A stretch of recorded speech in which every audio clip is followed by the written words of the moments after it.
சும்மா நாச்சு பார்க்கும் போது சூட்டனைய ஏத்துற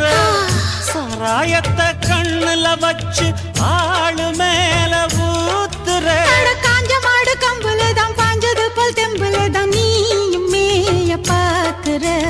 மூட்டை தூக்கும் மாமாய் அழகு மான தூக்கலாமா மாமன் வீரம் என்ன அதத்தான் நானும் பார்க்கலாமா சங்கதியெல்லாம் தெரிஞ்சும் ஏயா சொதப்புற இப்படி சங்கதியெல்லாம் தெரிஞ்சும் ஏயா சொதப்புற இப்படி சொர்க்க வாசல் கதவு உனக்கு கிட்டத்தானே இருக்கு உள்ள வந்து பாரு கிடைக்கும் தேவைப்பட்ட சரக்கு எப்படி எப்படி அது அப்படி அப்படி